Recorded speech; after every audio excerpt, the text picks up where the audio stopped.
Hey everybody, we're on the Creators TV show today and we're very happy to be with LongWalkShortDock, Dave King and Tim Hill. How do you do? Thanks very much for having us. Thank you, Dave. Nice to be here, thank you. Thanks for doing this and letting us into your lair. Wow, that's what it's for. This space is pretty much where you jam out most of your ideas before your live shows, which I really love. I saw you live. You guys are remarkable live, great energy. You really go for it live, and it's an audio-visual experience. It really is. Thank you. We have a similar passion for overkill and hope it comes across that way. One of the things about you guys is you actually have a body of work. You've done a bunch of albums before as well, and they've been out for quite a while. Yeah, about three records over the last 10 years or so, the most recent of which being 2015, but probably a lot more coming soon. I don't know if I'm going to do an album format. I might do a bunch of EPs just because there's a bunch of little things that would go together better in small clusters maybe, and I haven't done that before, switch it up, so I might do that. So Tim is very much a big part of this too, the visual aspect of it. When you're doing something where you're so audio-visual centric, I would say, well, does that make sense, centric? But it's quite a collaboration. How do you get the visual side to people? Are you going to do a DVD maybe one day? I've been thinking about that, actually doing assemblages of the content for the songs, and just for YouTube purposes really, but that's a good idea. I actually, yeah, we probably should be releasing some of the content with. The content is so paired with the songs that they could easily become music videos or just little.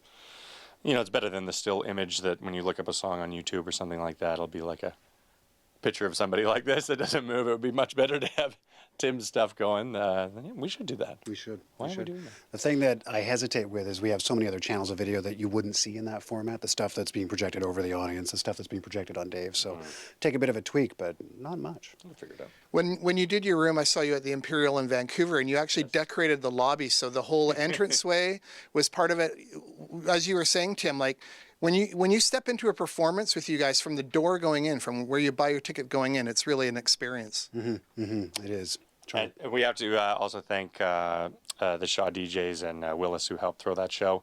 You've opened for Mastercraft, Junkie XL, Alex Patterson of The Orb, Phil Western, Adam Freeland, shout out, Soundwave, and Shambhala you did shows at. And you've also got 2 degrees in Art Institute of Burnaby. Yeah. You've done a lot of things. You've opened a lot of places. You've played a lot of places. Why did you want to go into music and make this your life?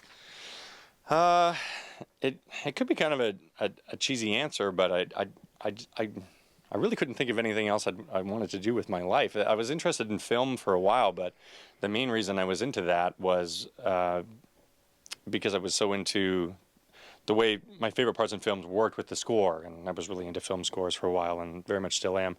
So I guess in a way I did a little bit of film school and then decided, you know, I don't think I'm going to be able to do what I had in mind. I didn't realize that you can't just take a song from an artist and go, I'm going to use this in my movie. Apparently it's not quite that simple.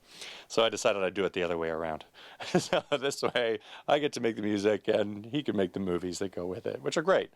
But I mean, I always had trouble sleeping as a kid. I still do. I'd get excited and listen to stuff on the radio after my parents would put me to bed, and I'd just be sitting there with my phones on being like, this is so cool, I want to do this. I don't know how to do it, but maybe I'll just start getting some stuff and messing around with it and see what happens. And do you have early memories of some of the things that really touched you musically and visually that were real influences from an early age? Definitely a lot of sci-fi movies when I'm a kid. Obviously a big Aliens, Star Wars, all that kind of stuff. Visually and thematically, I loved the sci-fi type thing. And although I don't consider my thought pattern necessarily conducive to, say, pilot a spaceship, I did like the idea of being surrounded by a spaceship type environment, but perhaps with a less responsibility. Music will allow you to feel like you're conducting some kind of interstellar vehicle without putting other humans' lives at risk, ideally. Tim, for you, influences growing up, perhaps since you're into visuals a lot, film, but also things that sort of hit with you musically as you were growing up? Well, again, as Dave said, it was the combination of sort of video and audio, and that what happens when those two things mix, which is really surreal. So really inspired by special effects in films. I mean, that's I think, what drew me to just what we do, which is special effects. And yeah, syncing it with music and just taking whatever you hear and whatever pops into your head when you're hearing it and then trying to apply that. It's so rewarding. You guys party on and you really bring the energy, but it's almost a visual and audio overload, isn't it? Yeah, and it's something that we've kind of formed a better understanding and a better version of nowadays. When I think the first show we ever did, Tim grew up in Fernie, and I booked a show there. It was my first time there around Christmas. I'm like, hey man, are you gonna be there? Do you want to bring some of your projectors? I'm doing a show. Why don't you just throw some light around? And I mean, he didn't know the music. I didn't know the visuals. I'm sure this would be good. And now, I mean, we've got it down to where I'm actually sending data on a second-to-second, bar-to-bar basis, and things are happening, specific content for each song, for each section of each song. There's a big change when a bridge happens or when a chorus happens, or if a lyric comes up, there's a visual that coincides with something you'll see on the screen. So we've really got it a lot more dialed now, and our goal is to just keep pushing that as far as we can, basically. I find you have songs. You have real songs. Well, I appreciate you saying that. I really do come from more a band background and more over songwriting structure. I'm just used to songs having, kind of all right, there's a verse section here and then a chorus and then this cool bridge and maybe there's a solo or a spacey part, and that just seems to be how my brain recognizes how a song should go, I guess. When you were a little kid, I love this, I heard this about you, but you were actually looping and sampling, as it were, many years ago, but yourself, because you would say to your mom that I'm practicing piano, and then you would tape it and loop it and play video games while she was in the other room. Is that true? That is true. I'm sorry, Mom, and I'm also sorry to myself, because I really should have practiced. It would have served me a lot better for my career at the time. I had a teacher that wasn't the most nurturing. She was very professional, I'll give her that. But she was like, this is a piano, and there's only one way to play a piano, and you have to learn on these songs. And I'm like, well, I like this song. Can we learn that too? And I was like, no. And so I got kind of put off as a kid. I was way more into video games and still very much am. And because they made me a little edgy, my parents would limit the amount of time I could play on them. So when we got our first Casio keyboard, I found that there's a record function on it. So one day I realized, okay, I'll just record my hour piano practice or whatever. And then when I tell my mom, okay, I'm going to go practice piano, she'd be sitting in the other room, and I just hit play on the recording and then be playing vids. And if she came into the room, I'd just jump back over there. So the show's called The Creators, and we talk about people's early influences with music and being a creator. So I'm going to start with Tim. When you were a young kid, did you have parents that nurtured that, or people in your life that nurtured that? And did you know at a core, I mean, and I've known you for a lot of years, you've always been artistic, I'm thinking, but did you know at a young age? Yeah, it was always the most satisfying part of any, I guess, class or school was band class, art class, that kind of thing. It was the place where there was no stress. And it was easy. It just came naturally. So, yeah, that goes all the way back to grade 5, grade 4, grade 3, geez. Now that you're sort of doing what you're doing, do you have any advice for somebody like yourself, a younger person perhaps, or somebody who's dabbling in the creative arts and they're not sure about it? Do you have any advice to them? My thing would be explore everything you can to find your niche and don't stop. There's just work. And for you, when you were a young age, did you have some people that inspired you, and when did you know you were an artist? I'd listened to stuff when I was a kid and had no understanding of how certain instruments worked, or no knowledge of how to record. And so I was like, how did they make that sound, and how does this work, and why does this record sound better than another, and all of these kinds of things. And I think some of the very first recording I did, I took a guitar and plugged a 1/4-inch cable into that, and then that into like a 1/4 to 1/8 inch stereo headphone adapter, and then plugged it into the back of a sound blaster. And I'm like, why don't I sound like Smashing Pumpkins and Pink Floyd? I don't get it. There's a little more to it than that, but you have to start somewhere. We're going to find out a little more about what you do here now. You're going to give us a little tutorial, and then we're going to show some of your footage from your live events, and we're going to sort of rock out with Long Walk Short Dock.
Yeah, so this is just a brief little demonstration I've created for you guys just to kind of show how some of this works. I mean, I only spent an hour on it. It's not a masterpiece, but I'll give an idea. This is my workstation here. It's Ableton controlled by, or Ableton is my DAW, or digital audio workstation, and it sends the messages out to this equipment and also records it. So right now I just have a really simple pattern. It's going out to this guy, so we can mess around with the sound as it's coming to the equipment.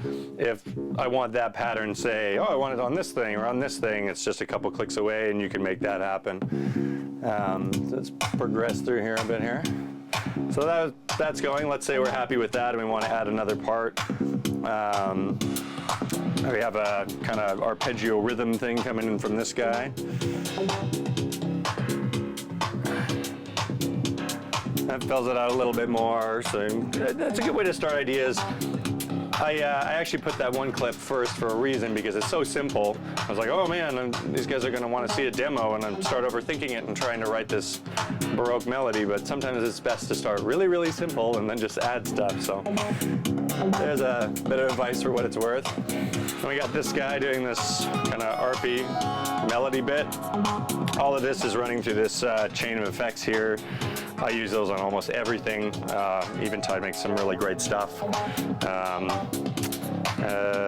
But yeah, I'm gonna open a can of worms if I talk about gear. But yeah, I'm using two synths from Dave Smith. I'm a big fan of his stuff.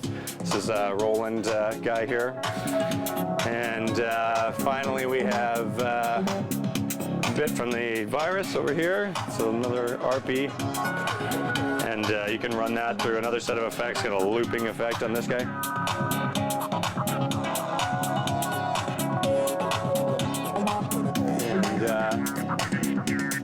Basically, that's a good way to start or flesh out an idea, and it can be that simple. And if you don't like it, you can just switch the sounds on each one, or go, I like these melodies, but I want to try them on different synths, and you just keep experimenting until you find something you like, basically.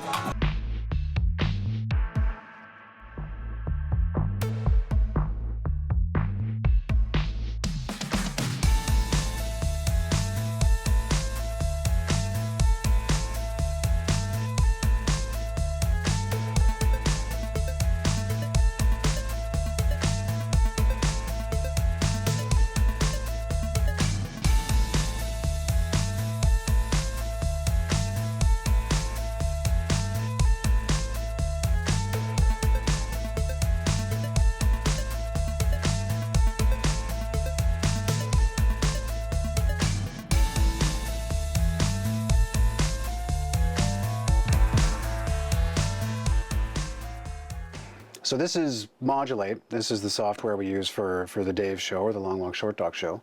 Lots of other options, but this is the one we've been using now for so long, it's kind of hard to switch, so here we are. Basically what you see here is the two-screen setup that we have right here, backdrop, foredrop. Now you can, for the Dave show, have, sorry, the LongWalkShortDock show, this is our usual 6-screen setup. So you've got the stuff that shoots at Dave's, stuff that does audience sort of abuse, and then the 2 backdrops and 2 foredrops. Basically, Dave will give me a track and I'll listen to it and just try and see what sort of movement comes from it, from his synth lines and stuff like that. And then I'll try and find things that might sort of correspond with what I'm hearing with his tracks. So it could be all kinds of random stuff, you know, things like this and stuff like that. If it's a really choppy, fast song, or if it's something nice and slow and happy, we'll go with something slower than that, or like that. So Dave will give me his songs. I'll listen to them, try and find sort of the movement that's happening in his tracks. If it's really slow, wubby stuff, we'll go with slower clips, and if it's a really frenetic track, we'll go with faster clips. And then I'll take his Ableton files or his music project files, take his MIDI information, so his hi-hat patterns, stuff like that, and then apply that to things in the song itself. So the backdrop will flash to the hi-hats, or something in the foreground will hit with every kick drum and stuff like that. It's been a relatively new way of working with Dave, but it's definitely opened a universe of options. You know, you're not just sitting there moving a fader up and down because something's doing that. You actually let something automate that, and then you can just have fun playing with the camera, playing with other options. So that's basically sort of how we do things. Dave will come over and he'll work with me, and we'll come up with ideas. It's great when you've got the artist giving you ideas, because that's a huge boost right there. You know, if you're starting on your own, sometimes you have ideas, sometimes you don't. So it's really nice to have the artist there when you're working on things.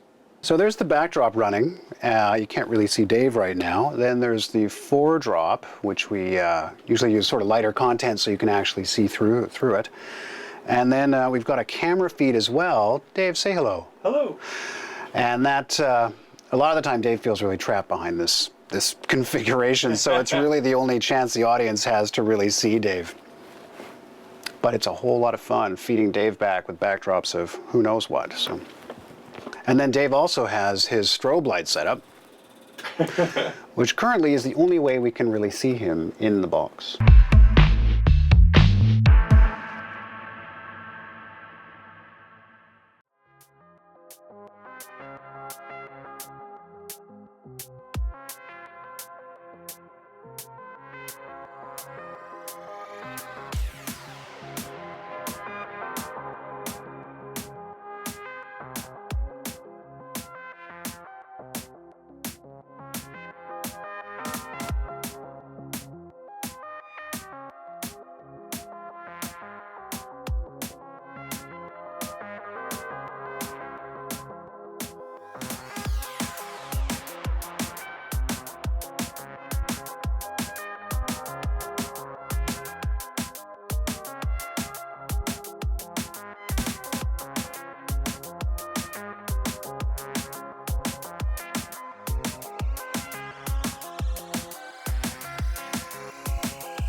friend asked me if I wanted a frozen banana.